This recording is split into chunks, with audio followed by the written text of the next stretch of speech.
SCSRA Dev Sports Cards Cup Series coming at you live here tonight in Martinsville. This is the regular season finale. On the call here tonight, none other than yours truly, Jacob, here with Intensity Broadcasting for tonight's action. And with that, being tonight the regular season finale for the SCSRA Cup Series, tensions might be a little higher. There might be a little bit more aggression to try and get that win here this evening. Got 10 minutes left here in practice. We know for certain of 5 drivers locked into the playoffs going forward here. Everyone's going to have a 2-week break for the holidays, so tonight, one more shot to get in before the playoffs start first of the year. But our 5 drivers currently locked in are none other than Jesse Whittington, Kenneth Redinger, Charles Stevens, Joe Irwin, and Garrett Walden. Now, the only other thing is to stay playoff eligible, I believe they've got to make at least 8 starts. So, minus the field here tonight, I don't see Joe Irwin in the field yet. I could be mistaken on that, but I do think you've got to make at least 8 starts to be formally qualified for the playoffs. So Joe Irwin could lose that seeding just by not starting the race here tonight. So stay tuned, I guess, for that. Obviously, we'll know by the time the playoffs start January 7th who's in and who's out. But it does give us a little bit of a topic point here tonight. Drivers on the outside looking in, such as Justin Parham, who's pretty well pointed in at the moment. Doesn't have to worry about a whole lot going wrong. All he's got to do is put together a decent run here tonight. He'll be pointed in. Matt Parasini, Matthew Fritz, Ryan Gomes, all of them are pretty much within points lock. Short of miraculous, terribly bad race here tonight. You see the Ross Chastain move there out of the 24 Parasini, and now you got the 94 doing the same thing. You might as well test it out. You never know if you might have to pull that one out of your hat here tonight with the Ross Chastain Hail Melon. But the drivers on the outside right now that could be in trouble of getting knocked out of the top 12, you've got the likes of Matt Baines, who is in the field here tonight, running 7th fastest here in practice. Sharn Hill, who's had some great runs and just bad luck, it seems like, throughout the season so far. Sits 11th in the points. He's just going to need a good run here tonight. Josh Hall sits in 12th. Then you've got Jorge Ledesma Jr., who rebounded after having a terrible start to the season, coming up on the podium at Atlanta last race. He's right there on the outside, 13th in the points. Needs a good run here tonight. Needs to gain 10 points on Josh Hall and probably avoid a new time winner deeper in the points than him. Lauren Vincent, 14th. He's about 12 points off the cut. Actually, 19 points off the cut. Jay Stinson and Vince Brin, 27 points back apiece. Josh King and Billy Tidoff, they'll need a miraculous win to get in. But even then, it doesn't look like, doesn't mean he won't show up here within the next 6 minutes maybe. But I don't see Billy Tidoff in the field, which we've seen him at just about every race this season. So it's going to come down to showing up here tonight. It's a race that cannot qualify as a drop race. I believe you have to make the race here tonight. All the drop races have been applied. So 14 cars have signed in so far. We'll see if we get a couple more before qualifying happens. So as we got just a handful of minutes left here in practice, I'm going to take the moment to shout out our sponsors here on Intensity Broadcasting. So of course, the title sponsor, tonight's broadcast presented by Dev Sports Cards, the primary partner of the SCSRA and a consistent supporter of the league. Their eBay store has fresh batch of auctions closing soon, from star rookies to vintage chase cards, plus 25% combined shipping on qualifying orders. If you want to support the people who support sim racing, check out Dev Sports Cards on eBay before those listings expire. And also, with our replays, Butt Kicker, bringing a whole new dimension to immersive entertainment. Butt Kicker has pioneered tactile feedback technology that lets you feel the action. Whether you're behind the wheel in a sim rig, watching a blockbuster in your home theater, or in the studio dialing in the low end, with 2 decades of industry leadership, their haptic transducers convert audio signals into physical vibration, turning sounds into sensations. If you've ever wished you could feel that racing shift, explosion, or bass drop, Butt Kicker makes it real. And ultimately, our other sponsor for the server. In racing, everyone prepares for the competitors they can see, but one of the toughest opponents a driver can face never shows up on the timing screen.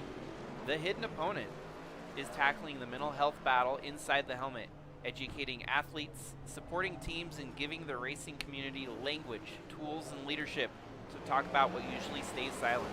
Because when drivers confront the hidden opponent, it doesn't just make them faster, it makes the whole garage stronger. Check out the links at the bottom of the video here if you're interested in learning more about those sponsors. Without them, wouldn't be for a whole lot.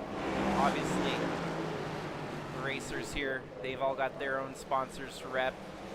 It's all, pretty neat having all these different entities that people represent rolling through. So thank you everyone for tuning in, and thanks for all the support on the server. Well, with about 4 minutes left in practice here, Matt Bands is quickest in practice. It's kind of a unique opportunity we've got here tonight. This is the shortest track that we've run at so far this season. The only other track kind of close in length would have been Richmond. So this is a true test. We might see some interesting faces up front that we don't often see running at the top of the leaderboard. The first true short track race on the season, and it is the regular season finale. Go figure.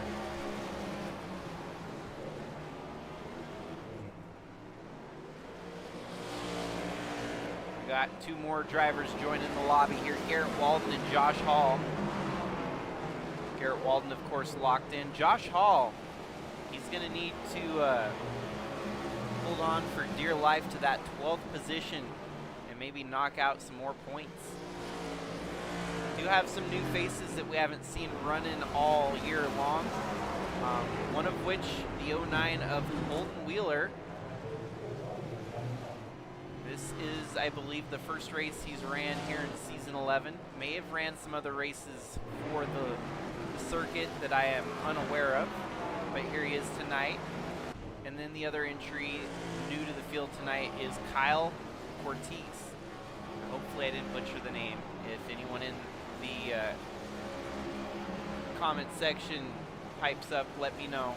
Make sure I actually pronounce that right. But here we go, 2 new faces that we haven't seen all year. It'll be interesting to see how they shake out with the runners here tonight.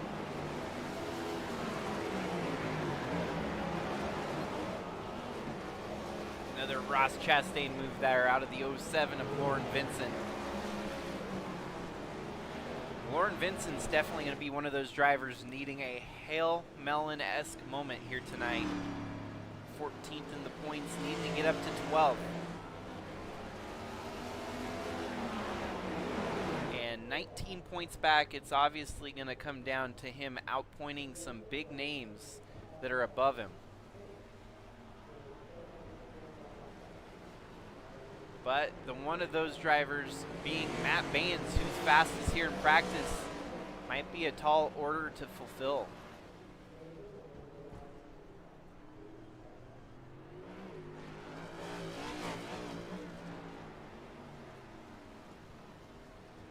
Got a minute left here in practice, folks. Grab your snacks, drinks, whatever you need to get settled in for tonight's racing action. The distance here tonight will be 200 laps around Martinsville with a stage break at lap 50.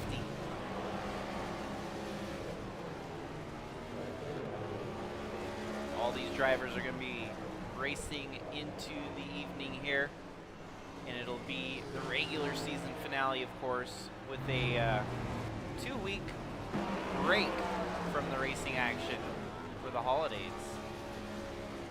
After tonight, we won't see any of them on track until January 7th when they go race at Darlington for the first round of 12 matchup.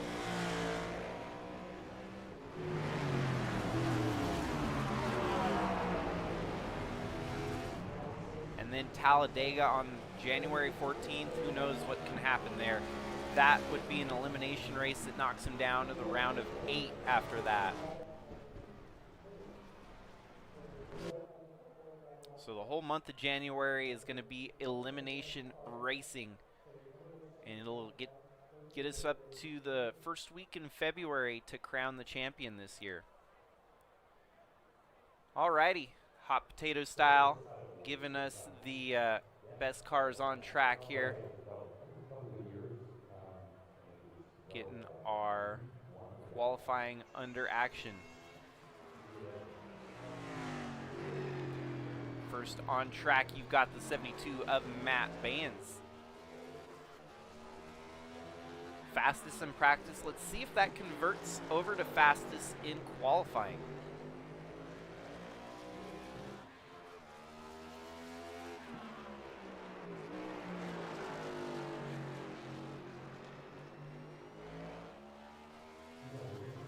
First time lap for Matt Baines is going to jump him up to a 19.46. Jumping around here, you got Josh Hall in the number 81 Ford Mustang there. He's settled into 4th fastest. Matt Parasini, 2nd fastest. And top of the board, you've got the 09 of Holden Wheeler. And that was very brief, as the next lap turn was Matt Parasini jumping to the top. Kyle Cortez ends his run there, qualified 6th fastest right now. And here we got some heavy hitters taking to the track now. Kenneth Redinger, 2-time winner on the season.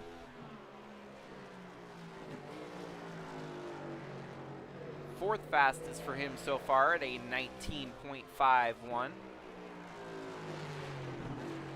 Sharn Hill, of course, going to need a good run here tonight to stay in the mix. Currently on the inside, wants to stay there, doesn't want to be falling to the outside. Kenneth Redinger jumps to 3rd quickest, so your top 3 early on in qualifying here: Holden Wheeler, Matt Persini, and Kenneth Redinger. Followed by Charles Stevens, Matt Baines, Ryan Gomes, Lauren Vincent, Josh Hall, Vince Brent. Sharn Hill jumps to 6th on his first time lap. We'll keep our camera rolling on him for now. See what his second lap has. If it'll jump him any faster on the board. Second lap is going to be quicker. He's up to the 3rd position here in qualifying, and that concludes his run. We got Matthew Fritz on his first time lap. And just as he takes to the track, so does Jesse Whittington.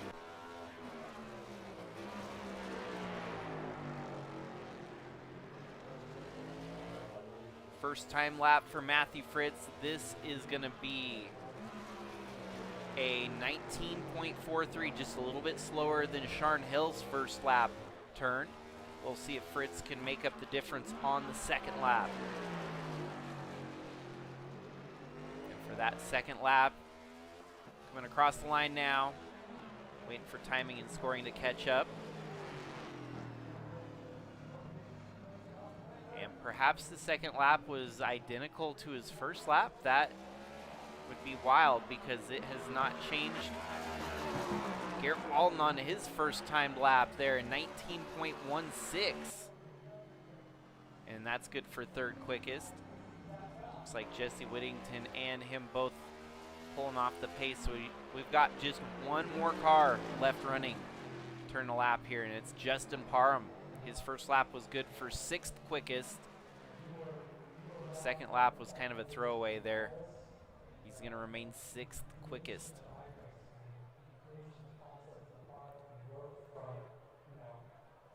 Well, that concludes qualifying a little bit early here. As I previously mentioned, a couple names missing from the lineup here tonight. We don't have Joe Irwin playing with them. So I do believe that would knock him out of playoff contention, which could make things a little different for that bubble spot in 12th.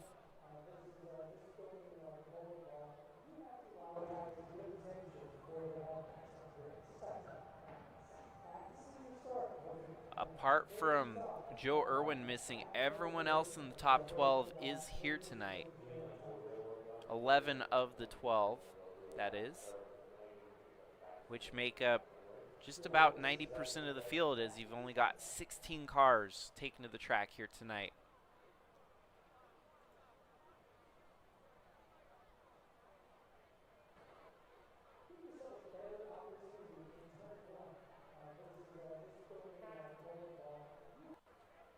So, qualifying, top of the board, first race this season that we've seen him. Holden Wheeler in the number 09 takes the top position over Matt Parasini. Garrett Walden comes in third. Sharn Hill fourth. Jesse Whittington fifth. Then you have Justin Parham, Kenneth Redinger, Charles Stevens, Matt Baines, Matthew Fritz, Ryan Gomes, Vince Brent, Lauren Vincent, Josh Hall, Kyle Cortez, and Jorge Ledesma Jr. 16 cars are going to tango here tonight for 200 laps at Martinsville. This race could be a lightning bolt quick one, or it may get drug out by caution fever. We'll have to see.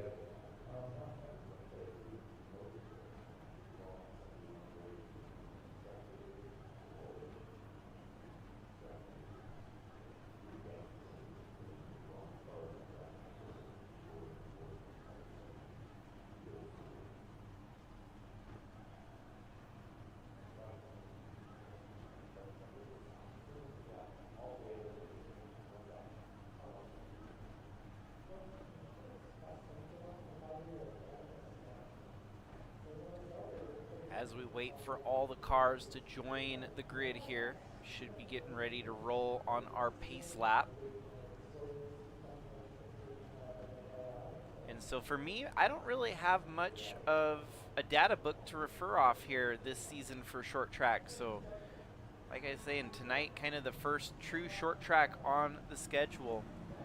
And then quite honestly, the only true short track on the schedule. You look at the rest of the races, they're all pretty much larger than Richmond. Richmond was the other short track we had, and it's kind of think about the size of a short track, it's more of like an intermediate short track. It's not quite a mile, but it's definitely larger than a half mile.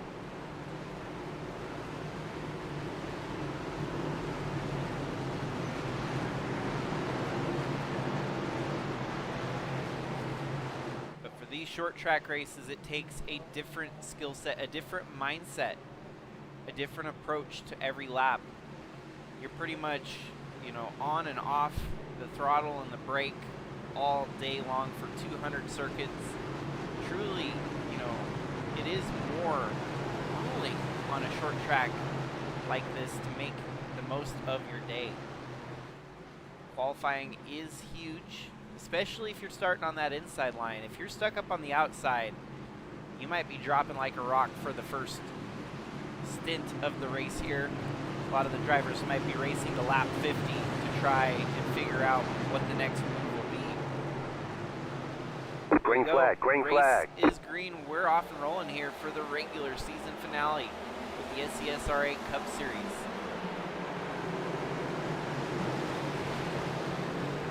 Off to the early lead. It's going to be a Holden Wheeler, but Parasini keeping it close. He's going to try to bump alongside the 09. The yellow flag is out. We're already under caution here early in this one. Just about one lap in the books. Let's dial up the butt kicker replay to see where this caution happened. So already at the back of the field, it looks like. There we've got the 44 of Jorge Ledesma Jr. And that would be the 25 right there of Kyle Cortez. It's interesting. It must have been a pretty gnarly wreck for some of these drivers to get back up the field.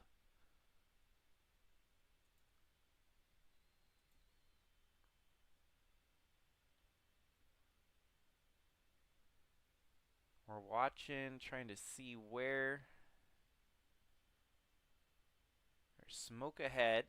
Spinning out, that is the 55 of Gomes and the 99 of Redinger. Let's go back a lap here and see.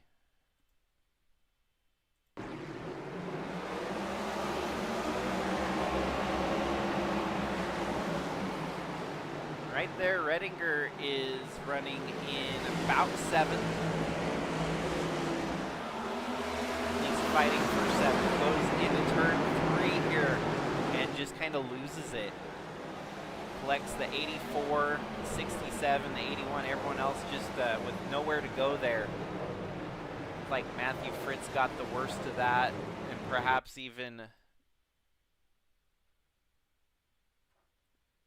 the 84 of Charles Stevens got it pretty bad too.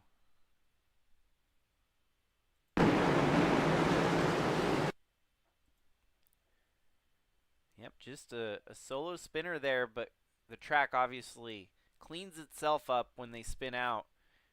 Hard hit on the outside wall for the 84, the 67 clipped there. Everyone else just trying to slow down to avoid making contact. Well, just like that, quick replay and quick restart right on the horizon here. They're doubled up to get ready and roll. Back of the field now, you've got Kenneth Redinger, Charles Stevens, and Matthew Fritt, whom I can only imagine had to use quick repair if they've got them.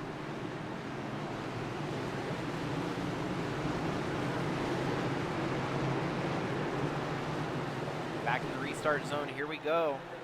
Green, green, green. Lap 6 underway. And man, what a stellar start there for Holden Wheeler, getting way up front there on the 24. Also opened the door for Jesse Whittington to settle into 2nd. And here we are, the carousel of doom. The 24 stuck up on the high side. He's going to be getting passed over left and right if he can't find an opening to get to the bottom. He's fighting hard there with the 19 of Parham, and he's going to bulldog his way around the 19 and settle back into 3rd. Not often do you see a move like that materialize here at Martinsville. Usually if you're on that outside, you're sitting duck, dropping backwards.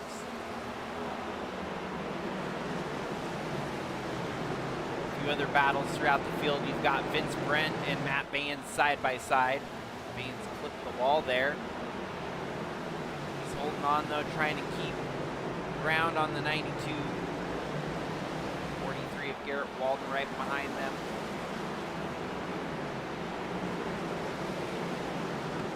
Dead into the field, you've got Kyle Cortez.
back right now and figure out a little bit more back story through the seasons here, as I'm still new to the SCSRA. I'm not sure what races Holden Wheeler may have run in the past. I'm looking just as far back as last year when they ran here at Martinsville, and I don't see his name popping up, so it's always good to see new faces, new names that we don't often see running up front. Reppin' Sentinel Fit and Ghost, which is a sponsor related to the number 5 of Sharn Hill, so perhaps a little bit of camaraderie there, helping get Sharn Hill some points here tonight, maybe teammate, team style.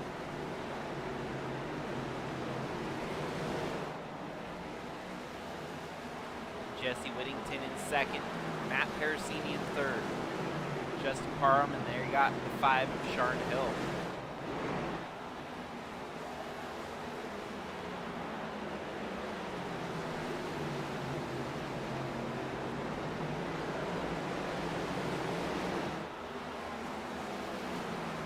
So yeah, they all race for Royalty Motorsports, so I thought so. Based on the sponsors and the number style, they're all teammates here tonight. So Royalty Motorsports showing up here at Martinsville, trying to get as great a finish as possible. And since Sharn Hill is definitely going to be in need of a great finish here tonight, they need all the team tactics, the teamwork that they can get.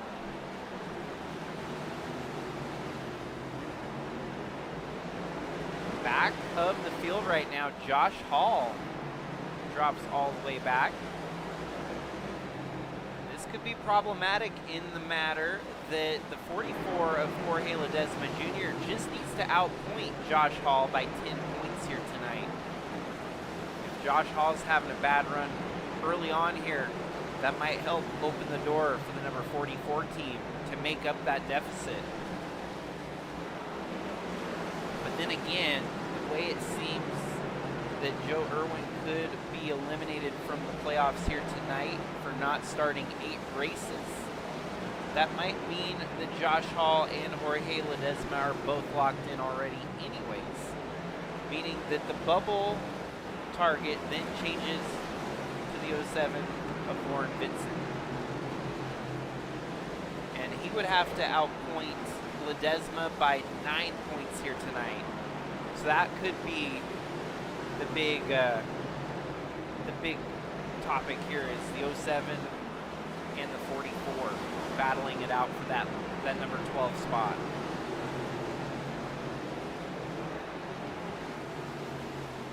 Seems to be the closest battle we've got on track right now. Garrett Walden right there on the back bumper of Matt Baines.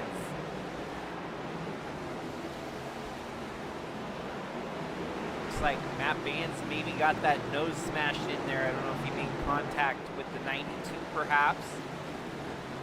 Baines was not involved in that first caution, so extracurricular under green flag conditions is where it seems to be that he got that nose damage on the 72.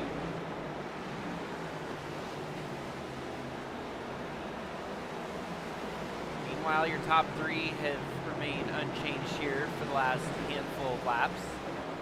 Holden Wheeler, whom now might have to start worrying about lap traffic ahead of him. We're staying green here for the second run here tonight. Jesse Whittington in second. He's now having to hold off the number 24 of Matt Parasini.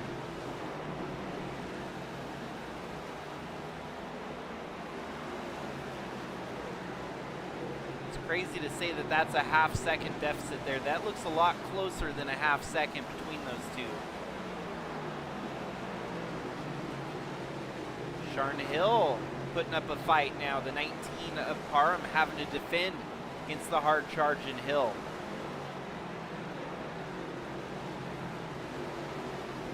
Starting to see the differential in tires where the drivers are saving some and maybe a couple of the others are burning through their tires here. Being a 50-lap run for the first stage, you never know. You know, you push it a little harder here. It's going to be that second stage, the main stage, 150-lap run to the finish, where you might really have to start thinking about saving and fuel and all that.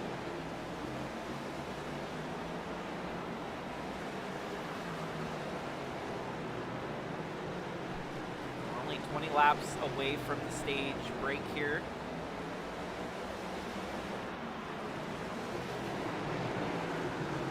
We got another battle a bit deeper in the field, including the 07 of Lauren Vincent, the 55 of Ryan Gomes, and the 67 of Matthew Fritz.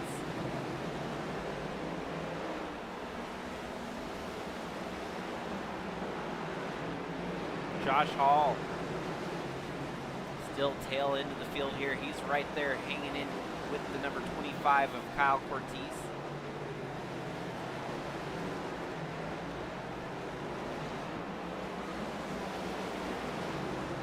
And they're only separated by about roughly a turn right now from the leader. Holden Wheeler is almost in the same screenshot there. What this will allow is possibly give Jesse Whittington a chance to close the gap up a little bit. It's grown to a 1.6 second The yellow lead. flag is out. We're under caution again. Aw, man, second caution here tonight, including the number 67 of Matthew Fritz. We're going to dial up the butt kicker replay and see how this one came to be.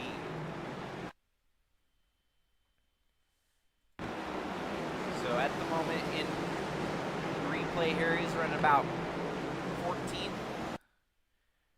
He just hit the yellow curbing there and loses it on the exit of turn 4. He keeps it in the throttle, it looks like, to try and give it as much gas to spin it back around, but to no avail. Clips the inside wall, and to add insult to injury, also falls a lap down here, as you see the leader coming right around the corner there, the 09. So perhaps going to have to wait till another caution to get the wave around. You won't get the lucky dog for bringing out the caution.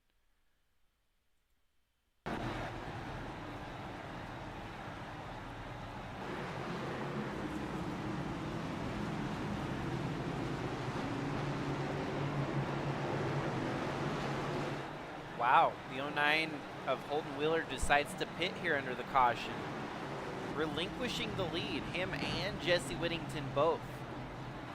That gives the lead over to Matt Parasini, Justin Parham, and Sharn Hill.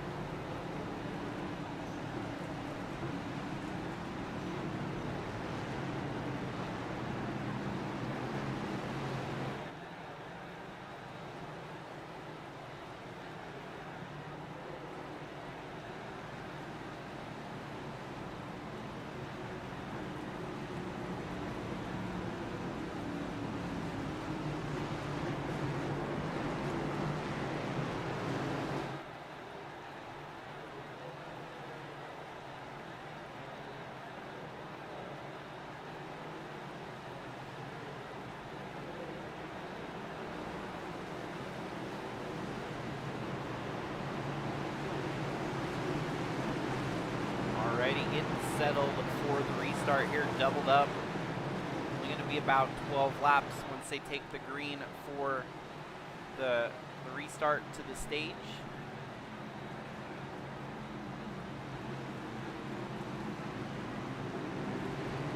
Pace car is off.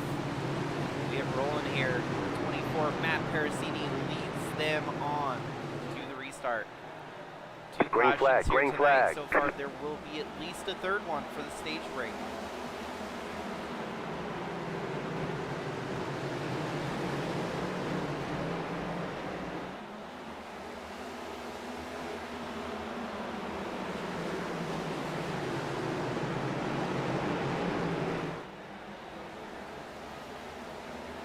Rolling further and further away already. off of 1 lap. Berasini putting on a half-second advantage over second place Justin Parham for now. Sharon Hill's right there on the inside. Sharon Hill gets there alongside, has a nose length advantage on the number 19. He's going to be able to close the door and keep second place away from the 19 of Parham here. 10 laps left to go in the stage. Matthew Fritz should get the wave around once we get the stage break caution. Back to the lead lap once that happens. He's just got to make it to lap 50 without bringing out another caution.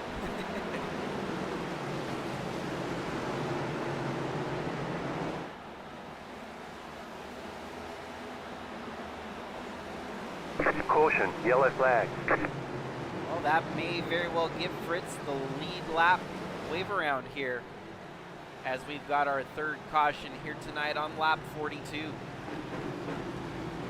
And let us dial in the butt kicker replay here to see what happened. So tail back of the field there, you got the 94, the 99, and the 09. So your leaders having to come from the back, of course.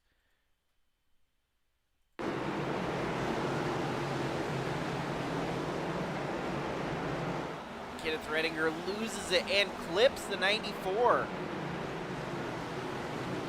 of Jesse Whittington. Gomes, unfortunately, has to get involved in this one as well. He's been involved in 2 of them here tonight.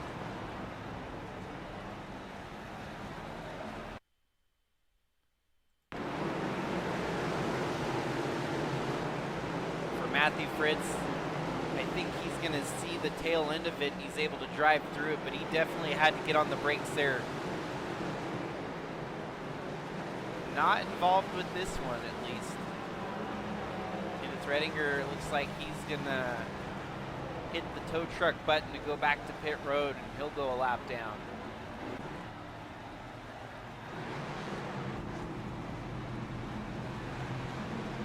So looks like we're getting a little bit of caution fever here towards the end of the stage. This is going to allow us to get at least one more run before the stage end.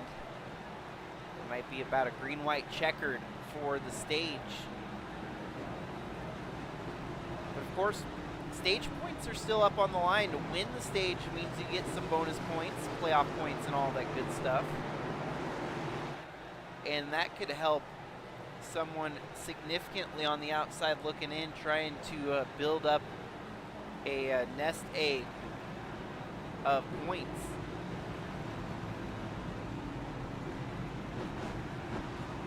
For the 24 of Parasini, without a win this season, he's only got 1 playoff point, and that came from an earlier stage win this season. On the other hand, Sharon Hill, 0 stage wins, 0 playoff points. So who's going to be more hungry here to get that bonus stage point, playoff point that'll help follow them through the playoffs here in a couple weeks' time? Sharon Hill, of course, has to start on the outside. Matthew Fritz did get the wave round back on the lead lap. Redinger still off the racetrack, it looks like, so he doesn't green need flag, green to do flag. anything special here tonight. He's already locked into the playoffs. So Matt Parasini got one heck of a jump there, and that actually opens the door for the 92 of Vince Brent to get up to second. Sharon Hill drops to third.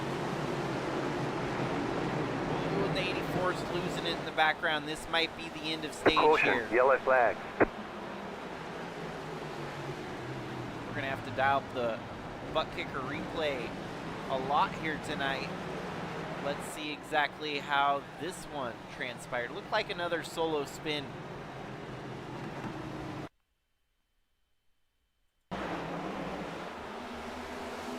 So there you have the 09 of Holton Wheeler. Looks like he might have just got in a little too hot there.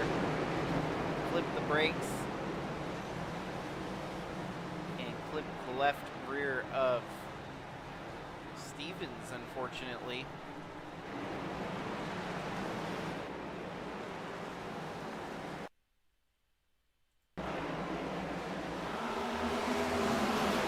Hard to tell if there's actually any. Yeah, there's enough, probably enough contact there that would have taken the air off the bumper. Of course, Charles Stevens is locked in, so this is little harm, little foul.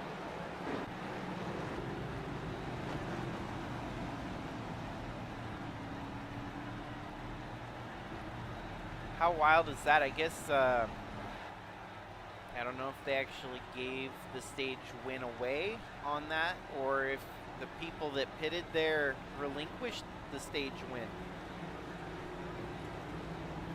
Because if we're going by the rules of right on the lap, it looks like your stage winner may very well be Holden Wheeler, who stays out while the rest of the leaders pitted here. So unofficially, without me knowing for sure, I don't have race control on dial, but we'll go ahead and give it to Holden Wheeler, your stage winner, leading on the lap 50, stage end lap there.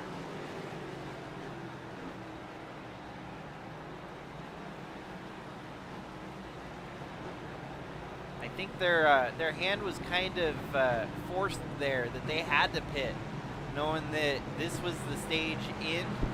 Everyone else that pitted, got to take advantage of pitting earlier, and without another stage break ahead of them, would have meant they had to have run as long as the race stays green. So crazy how it shuffles back around to the guys that were leading right up to that first caution. Right back to Holden Wheeler, Jesse Whittington, and Justin Parham, your top three. Matt Parasini and Vince Brent as well, rounding out the top five.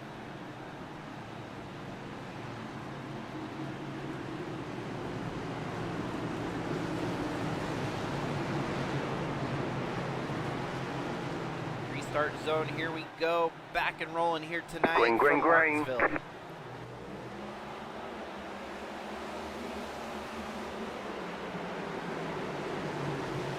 This is the first opportunity here tonight. We got to see Jesse Whittington start side by side with the leader there.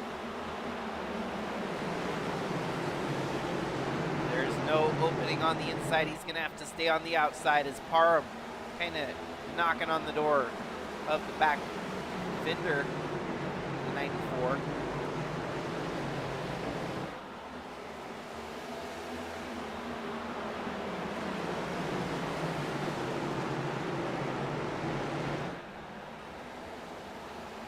Now Whittington having to defend on the attack from the 19 of Parham.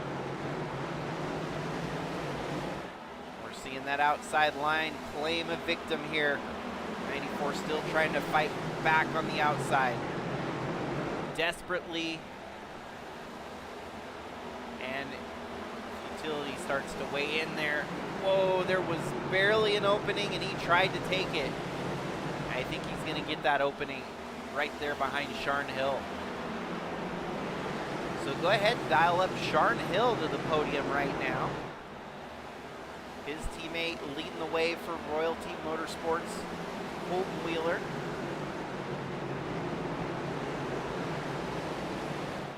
And guarantee for Royalty Motorsports, they've got all the plans here tonight to try and get as many of their team cars into the playoffs. And of course, Sharn Hill right there in 11th in the points. Jorge Ledesma Jr. and even Lauren Vincent, with maybe a boo-boo or a mistake from some of the other drivers. All three of those drivers could potentially make it in, but it's going to be a long shot. Lauren Vincent's going to need some very, very lucky breaks here tonight, and probably more so need a win to get in. But that win could be at the expense of another Royalty Motorsports entry getting knocked out. So point battle continues to be highly debated right now on who will secure that final transfer spot in the playoffs.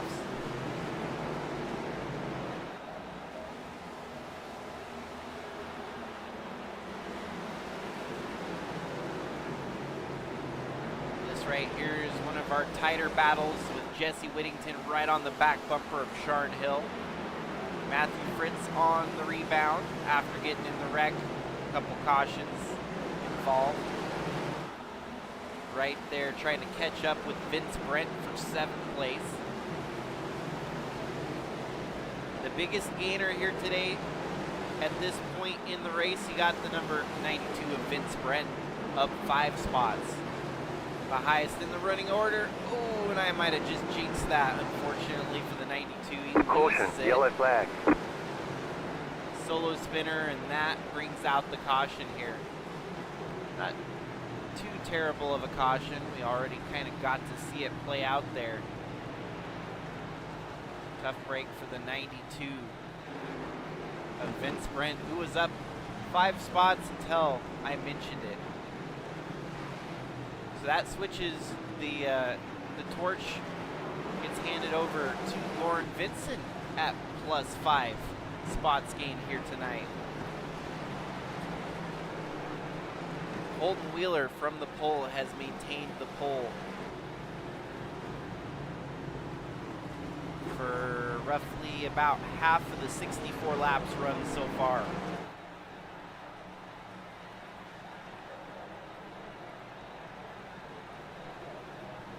So instead of a replay, we're going to try to keep an eye on pit road here and see how things pan out. You got Jorge Ledesma Jr., Charles Stevens, Vince Brent, and Ryan Gomes all coming down pit road here.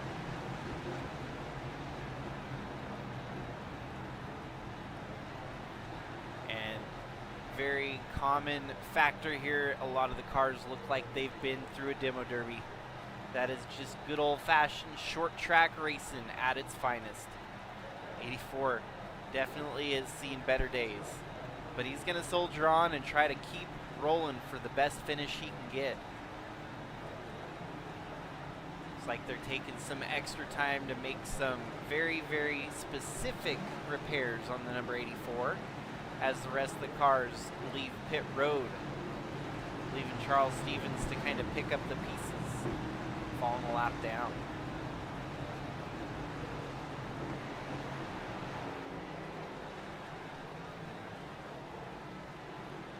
Positions kind of swapped hands here from that restart we saw. Sharn Hill up to 3rd. That drops Jesse Whittington from 2nd back to 4th. Justin Parham up a spot into 2nd. Matt Parasini on the bounce back, trying to get back to where he started here tonight. All these restarts are going to help these drivers continue to fight for position. Inside line is key, and the inside line is going to be comprised of Holden Wheeler, Sharn Hill, Matt Parasini, Matthew Fritz, Josh Hall, Ryan Gomes, Jorge Ledesma Jr., and the very back, Vince Brent. Back and rolling here on lap 68. Holden Wheeler holding the lead. Green, green, green.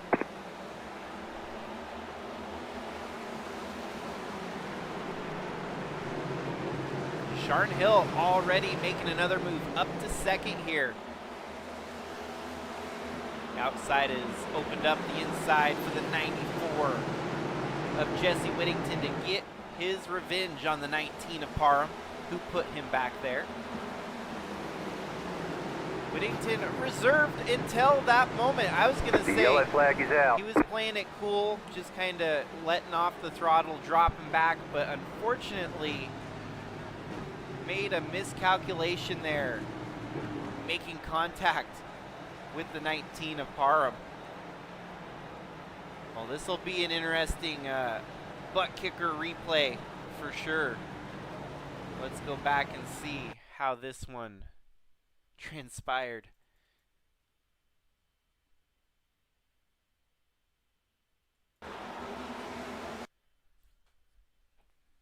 Yeah, I was going to say I thought he kind of let off the throttle here, it looked like, and let the 19 in. 19 took the opening, but it looked like he had also got kind of loose up there in front of the 94. I think he was kind of surprised that the inside line opened up and only like half committed there. It was hard to tell. The 94 kind of kept in the throttle. Yet again, Matthew Fritz involved in another caution tonight. Third one for Fritz. Man, even Josh Hall continues to get tangled up in these things as well. I think he's been nearly 3 for 4 in the caution department, being involved in almost all of them.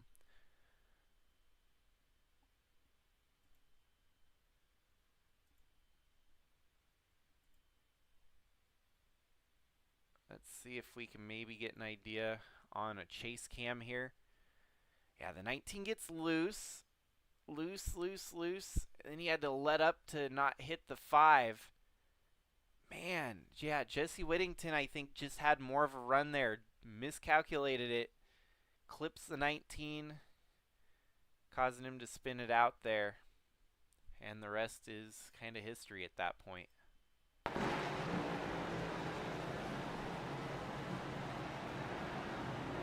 I think Jesse Whittington pulled down pit road.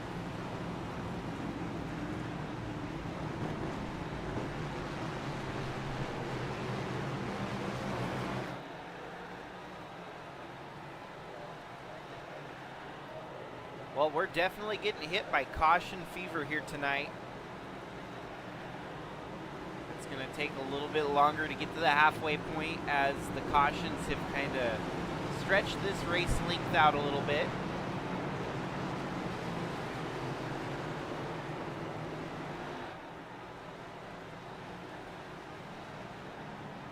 Leading them to the restart, it's going to be a Royalty Motorsports front row with Sharon Hill and Holden Wheeler. Surprisingly enough, Holden Wheeler is going to take the outside, giving Sharon Hill the inside. That green flag, green flag. And perhaps one of those team tactic situations to keep the 5 on the inside line is definitely a plan in the playbooks to keep the 5 in the preferred line. It seems like the 09 was able to make it work just fine, keeping the lead and allowing the 5 to settle into second there. Garrett Walden up to third.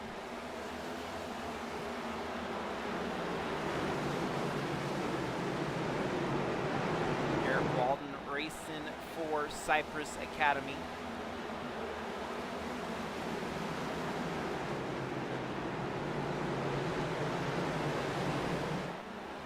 Running in fourth Caution, is Matt yellow flag. Parasini, also for Cypress Academy. And man, up to 5th, Lauren Vincent plus 8 spots. He's really trying to make a bid to get into the playoffs. He's got to beat Jorge Ledesma Jr. by 9 points here tonight, and based on the running order right now, he would be doing just that. Almost exactly 9 points to the good on Jorge Ledesma Jr. right now.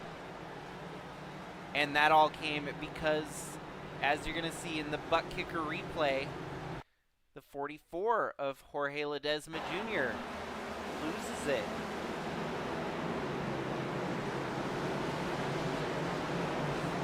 Ooh, there's a little bit of contact there out of the 92. Hard to say if that was an intentional wreck, but there was definitely contact. And Jorge Ledesma sitting backwards on the racetrack.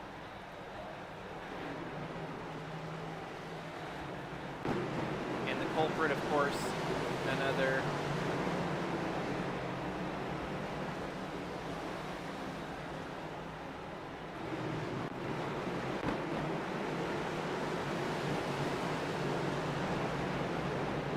than the 92 of Vince Brent.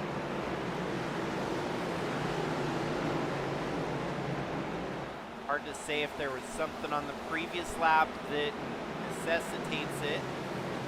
Yeah, just drives in there, sticks his nose on the inside. contact, and around the 44 goes.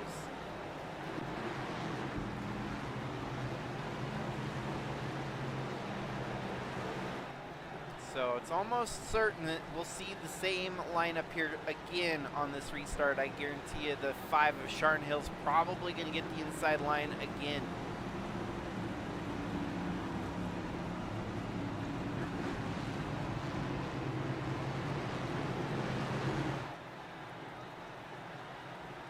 It's often that we go to super speedways where you see teamwork kind of factor in the most. Not often do you see short tracks where the teamwork factors in as heavy as what it could here tonight.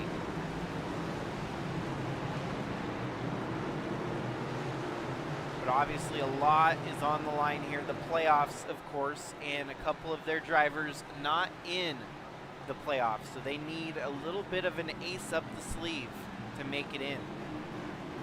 Sharn Hill is definitely the most comfortable. Jorge Ledesma Jr., Lauren Vincent, they're on the outside looking in, needing as much help Green, green, green. with the team here tonight. I'm impressed here. Lauren Vincent showing some muscle at 07, climbing through the field, up 7 spots so far. How many more is he going to gain?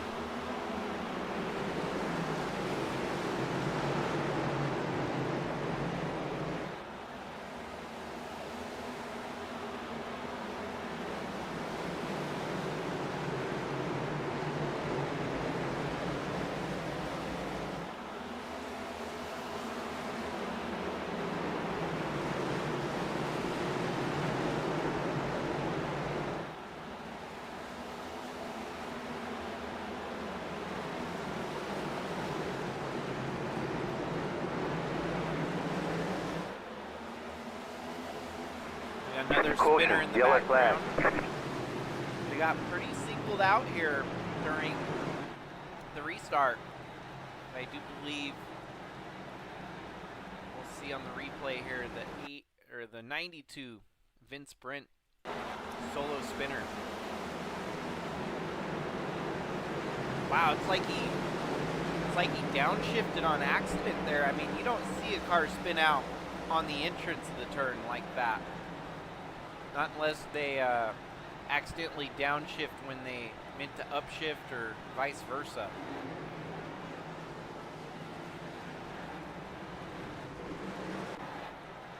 So we're back under caution here on lap 83.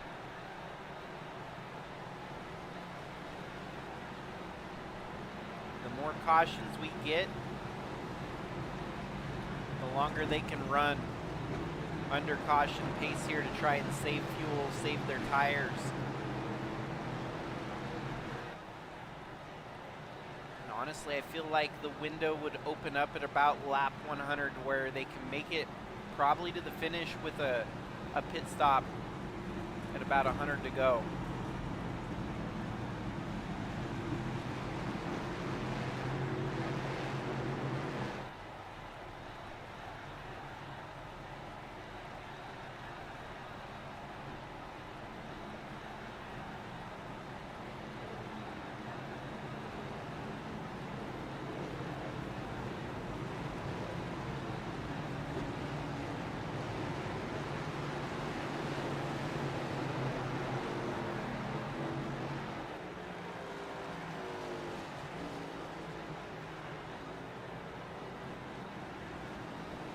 Based on some intel outside the studio booth here, 105 laps is about the window for these cars here at Martinsville. So yeah, if you get to lap 100, you should be pretty much golden to make it to the finish on at least one more stop south of 100.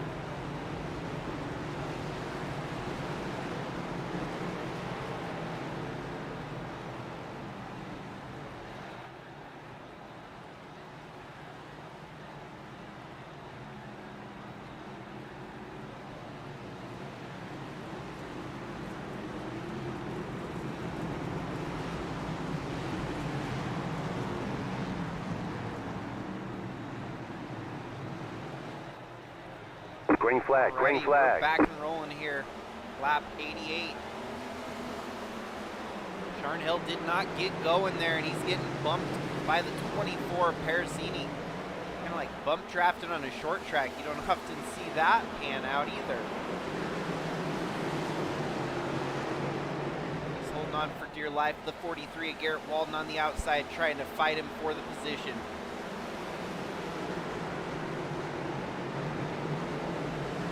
Holding on for dear life on the inside line. Charnhill's going to be able to close the door on the 43 of Walden. Barely, as he gets a nice shove into the turn there by the 43.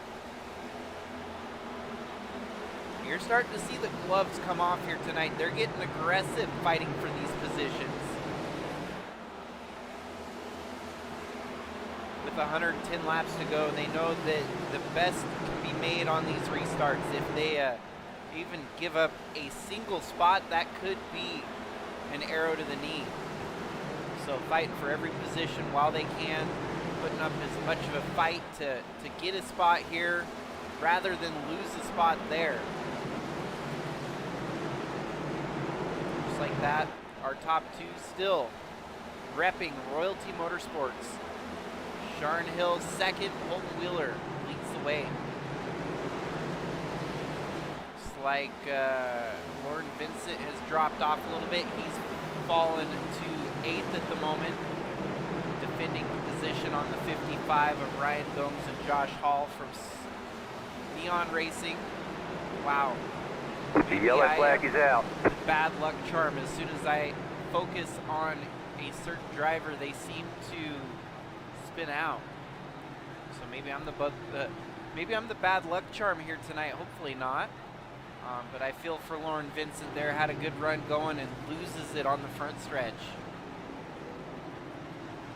Second time tonight that I've switched the camera to the caution, unfortunately. Looks like he's going to be able to recover. Might actually work near perfectly if he decides to pit here. 105 laps to the finish. Man, it's going to be tight for green-white checkers, but almost get a feeling like everyone should think about pitting here.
Get us set up for a restart with about 103 laps left to go here.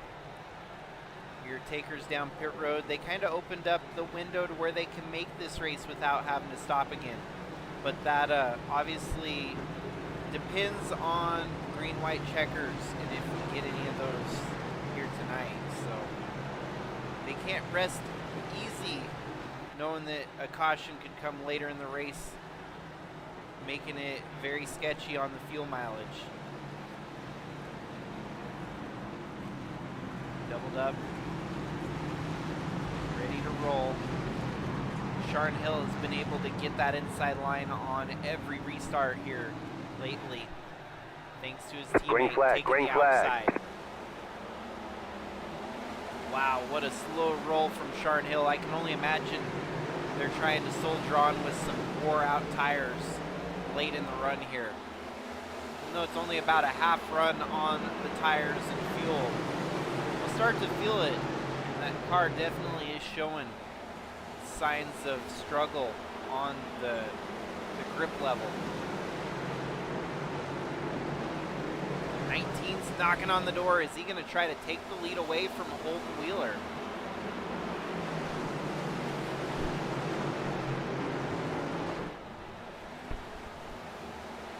Knock, knock, who's there?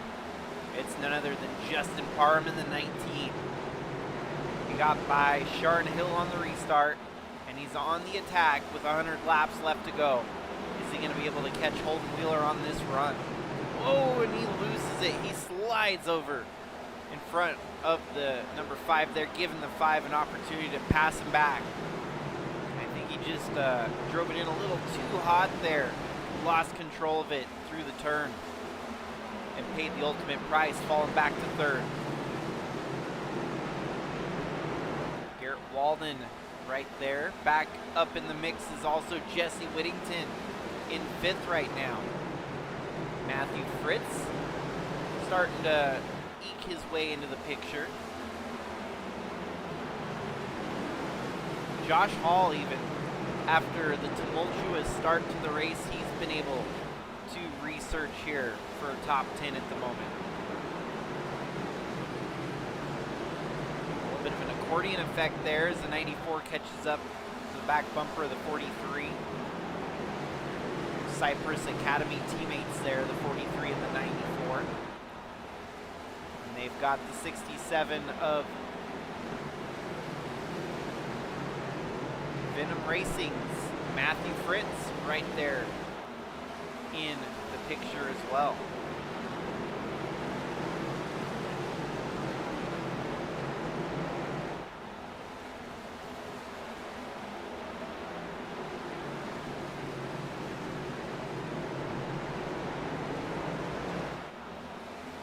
So obviously it is not a must-win scenario for Sharon Hill. He could simply hold on to his 2nd place and he would be locked into the playoffs. He rolled in tonight 11th in the points. So like I mentioned, he just needs a good run here tonight, and he's doing just that. Spectacular run from the number 5.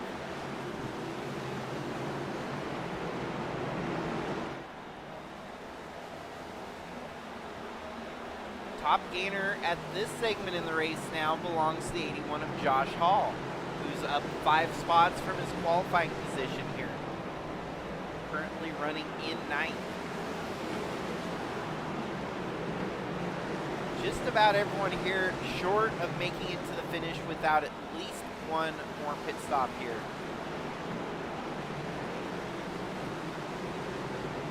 Warren Vincent should be good to go to the finish. Charles Stevens, I think, and as well Jorge Ledesma Jr.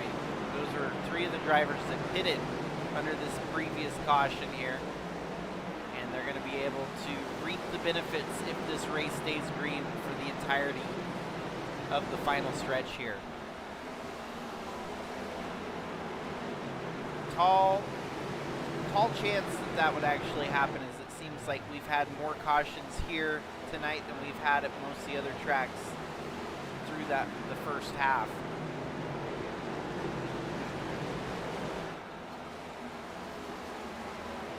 Holden Wheeler has a 1.2 second advantage over Sharon Hill. Sharon Hill has a 1.15 second advantage over Justin Parham. And then the rest of the field gets pretty tight from there on back. Garrett Walden, Jesse Whittington, Matt Parasini, Matthew Fritz, and the likes, they're all right there within the same straightaway of each other. Garrett Walden knocking on the door. He wants to try and take over 3rd spot. That would get him back to where he qualified here tonight in 3rd.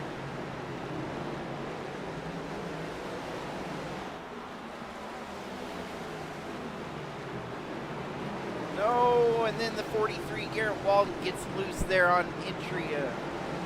Saves it, picks it back up. Fortunately drops about 3 or 4 spots there.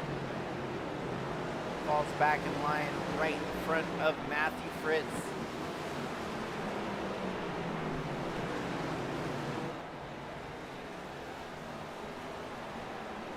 So for those drivers that did take the pit stop, they're hoping this race stays green. They don't want to see another caution because that'll only kind of force the hand that they've been dealt, that they'll have to pit with the leaders, I'm sure.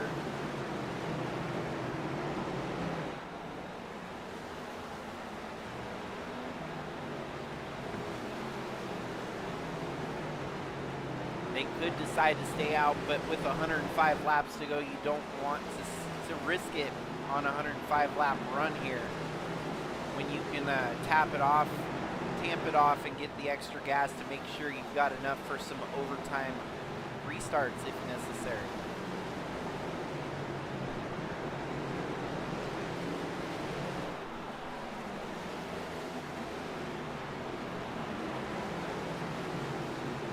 Kind of interesting this year. We've had the road course race that was dominated by a driver that showed up for that race, and he did show up a little bit later in the season for Richmond as well. But for the fact of the matter being, it's a new driver on the season leading the way for the second time this year. The other driver, of course, the road course ringer of Travis Bennett. Hadn't seen him race any of the races except for Watkins Glen when we took to the road course to go left and right. He dominated Watkins Glen and secured the win in his first start of this season. Could we see something very much alike that in the 09 of Holden Wheeler? Not having made any starts this season up until now, shows up out of the shadows and has been dominantly leading the whole race from pole position. Stellar outing from the number 09 team. Showing some muscle, helping their teammates out where they can. Sharn Hill still holding on to a solid second here. Justin Parham, the highest running Venom Racing entry now, up into third. He's fending off the 94. Jesse Whittington for Cypress Academy. Matt Parasini also for Cypress Academy. So you're bookended by team tactics, I guess you could say, as you've got Sharn Hill and Holden Wheeler, teammates from Royalty Motorsports, bookending the front top five, and the back top five, Jesse Whittington and Matt Parasini for Cypress Academy.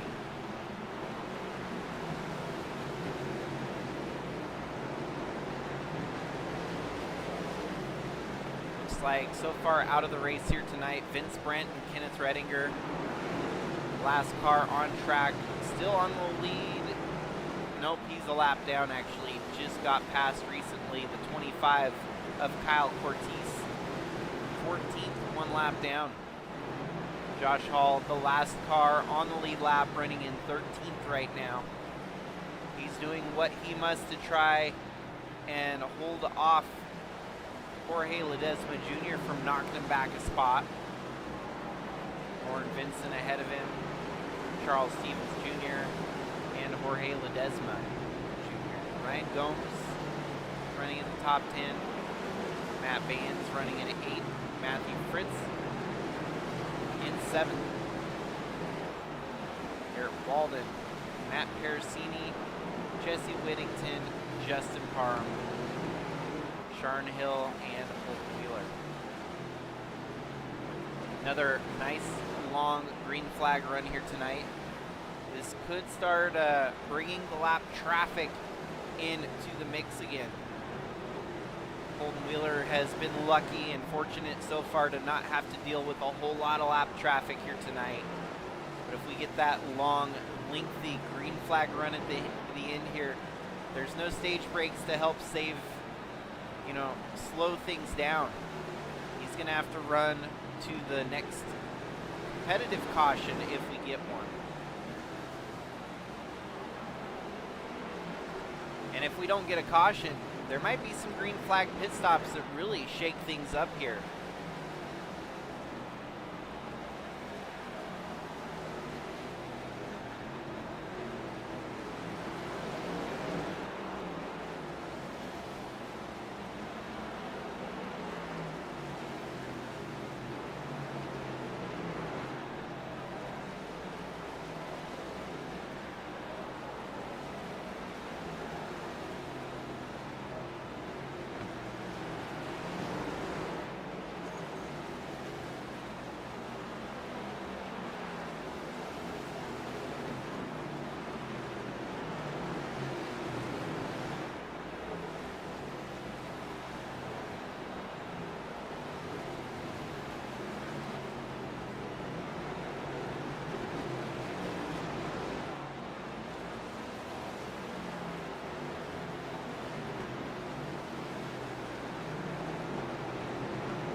This seems to be one of the tighter battles on track for third place, as Jesse Whittington is trying to get around the 19 of Justin Parham.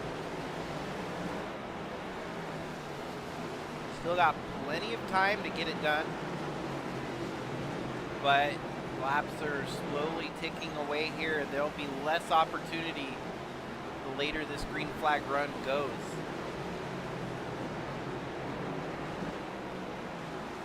Still don't see lap traffic on the horizon yet.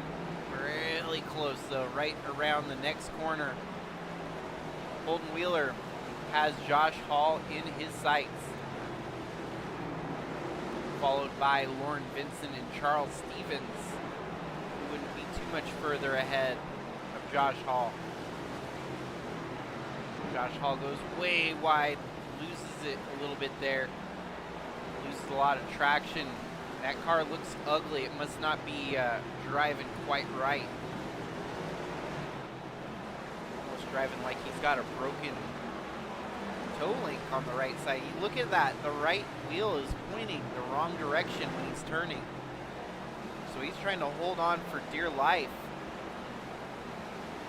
That really looks broken to me. If it's not broken, then perhaps a graphical glitch with the game.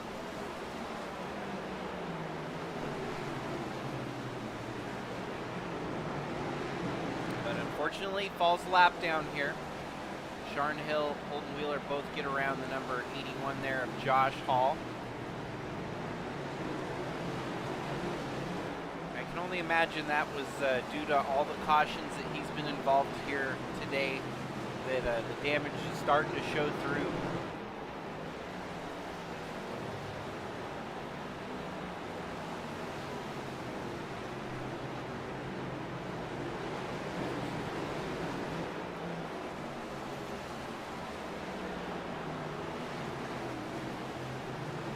Down to 60 laps left to go. We're almost at the 3-quarter mark here in tonight's Martinsville 200 lap event. Your leaders are definitely going to have to pit at least one more time here tonight.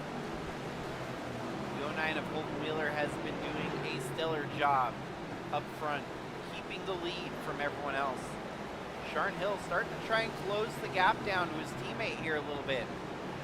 Perhaps had a little bit saved in the tank to try and make a push on his teammate. Or perhaps Holden Wheeler burning through his stuff a little too quickly here. Starting to creep into the picture though. We'd also got Justin Parham in third, Jesse Whittington in fourth, Matt Pericini fifth, Garrett Walden, Matthew Fritz, Matt Vans, and Ryan Gomes.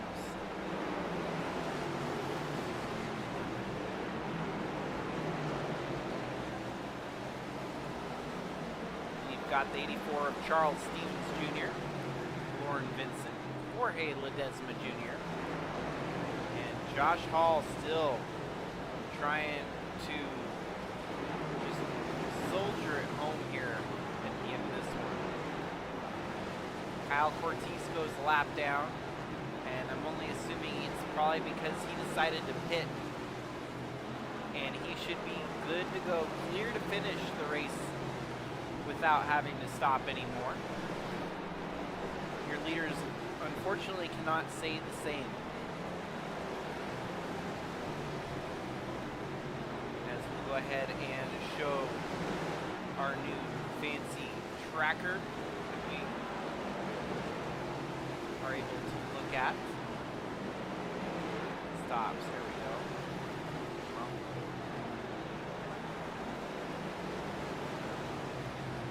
Strategy, that's right there.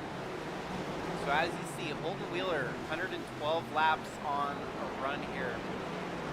And I think they said roughly about 105 is the true fuel run. So Wheeler's got to be approaching the the window to make a pit stop here, because that is insane that he's been able to push it that far. Obviously mix in there a little bit of caution laps. That's been able to stretch the fuel a little bit longer. as you're probably out there coasting, saving the fuel. But as you can see, truly the first driver that should be good to go to the finish probably be Matt Parasini, as it would be about 105 laps on the run there for Parasini. We saw Parasini pit along with the likes of Vincent, who's also on that 54-55 lap window. And I'm starting to see that maybe the other teams know that they can push it a little further. Whittington is going to be close. And I'm still not seeing where Wheeler's going to be able to run many more laps here without having to come down pit road.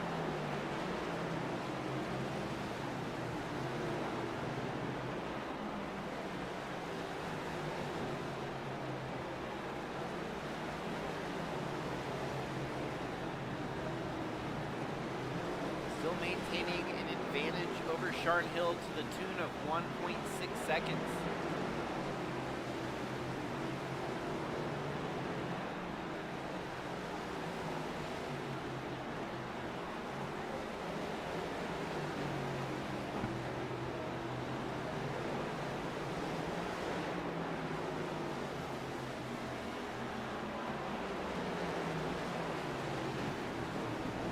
There's also a possibility that the numbers I got may not have been very accurate on the Cup Cars fuel window here. Might have been a fuel window for the ARCA cars. But either way, it's still got to be close. I don't know how Holden Wheeler's still pushing as hard as he is here without faltering. Starting to lose some of that gap he had, now down to 1.3 seconds the advantage over Sharn Hill. Creeping into the picture slowly but surely. Running in fourth, we got Jesse Whittington over Garrett Walden. Teammates there, bookending the back of the top five.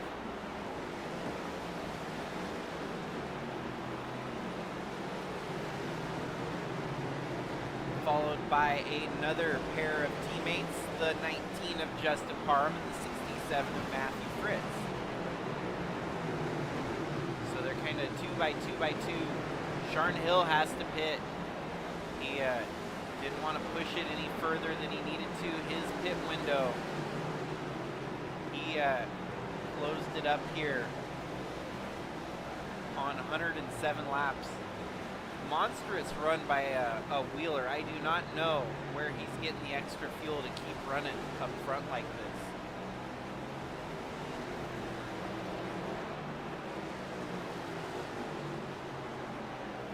At this point, the longer he stays out, the worse it's going to be for opportunity to win the race. So, may not be a race-winning strategy by the end of it here, unless he gets a caution or a break in the action to save the time that he will lose having to pit versus the drivers that should be good to go to the finish.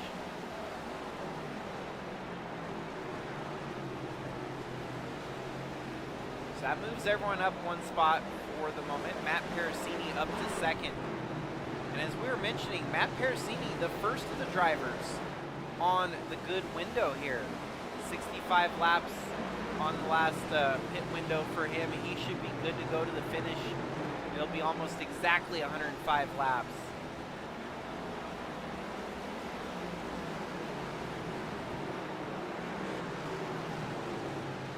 Someone slowed way down. I'm not sure. It had to have been the 44 of Ledesma.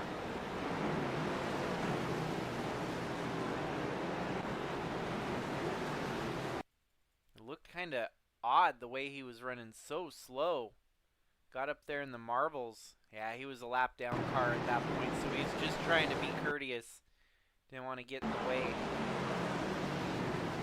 of the lead traffic coming around him.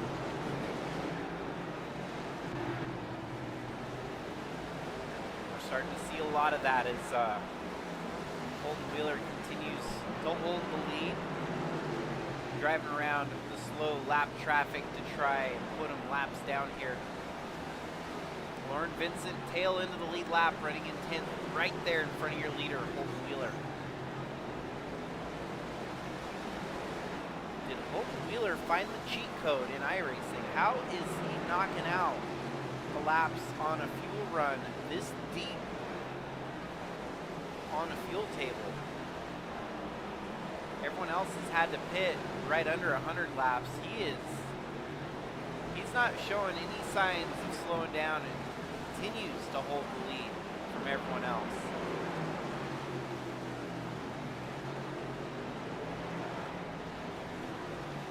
While at the same time trying to put as many drivers a lap down here.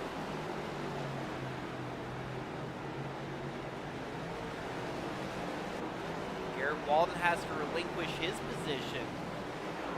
Still seeing the writing on the wall is saying Pericini has got this one in the bag. There's no way Holden Wheeler is going to save fuel to run this thing out to the finish without at least one more pit stop. But crazier things can happen. You never know. As we're down to 33 laps left in the event, make that 32. Holden Wheeler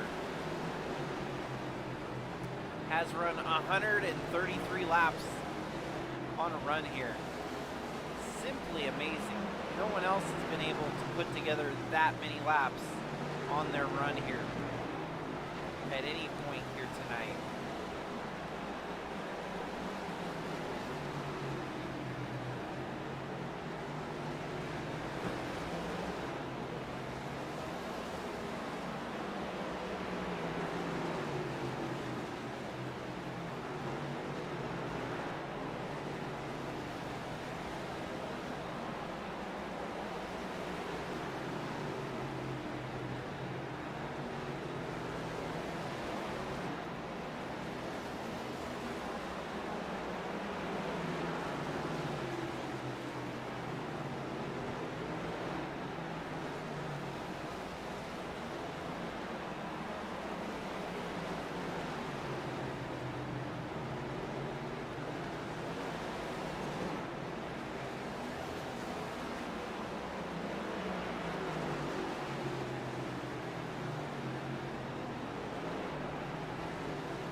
Well, the lead itself continues to shrink here for Holden Wheeler,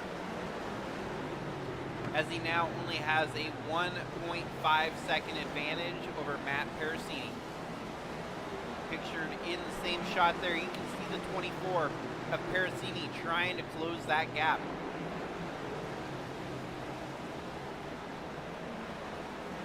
And for Holden Wheeler, it seems like he's in super save mode, trying to conserve as much fuel here. And there he is. He's going to have to come in with 25 laps to go. Valiant effort, trying to stretch for a caution here in the late running, but unfortunately it did not pan out that way. The lead swaps hands over to Matt Pericini now, who should be good to go all the way to the finish without any cautions to hamper his run here tonight. Matthew Fritz up to a solid second. Jesse Whittington in third. We are laying witness to pretty much a wild kind of strategy-filled race here. Sharn Hill with the fresher tires and most of the drivers around him, he's trying to race to get back on the lead lap. He's up to 9th, as there's 6 cars on the lead lap right now.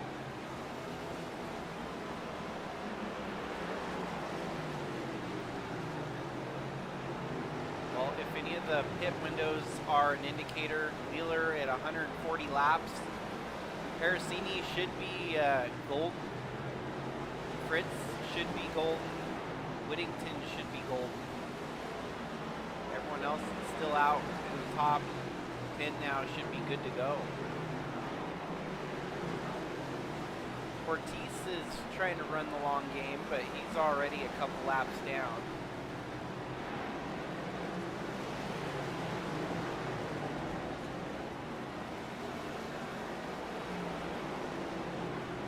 Are we going to be able to see the rest of this race through without any more cautions? That's the big question. Big what if. Matt Parasini winless this season so far. One stage win, which is good for the one playoff point to his name. The wins are good for 3 playoff points.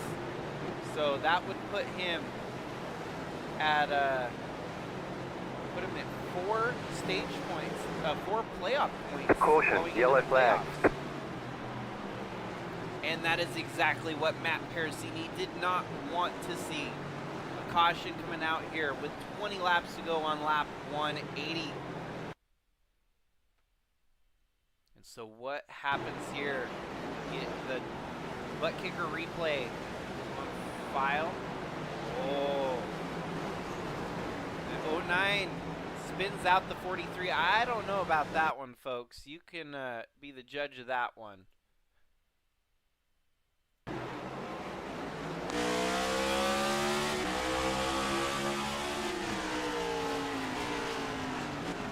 We know that the 09 had fresher tires, full tank of gas, and he's trying to charge through the field.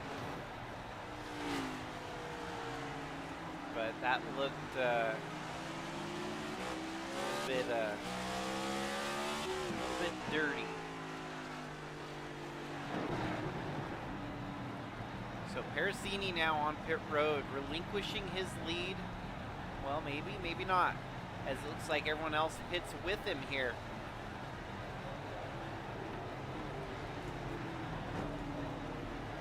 Lauren Vincent staying out. Wow, what in the world? Holy cow. Wait a minute. Now he's pit, so he's lap down car coming around the track, coming down pit road, so he's still a lap down, unfortunately. Unless he got the lucky dog. That was kind of weird. So I'm wondering if they're going to do the wave around on the traffic that are a lap down. Multiple wave arounds, maybe. Wow, unfortunately the 43 of Walden gets trapped a lap down after getting spun out by the 09 of Holden.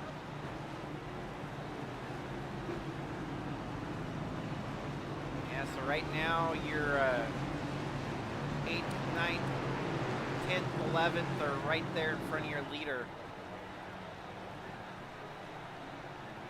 I guess Lauren Vincent must have got the lucky dog, because it looks like he's going to stay on the lead lap here.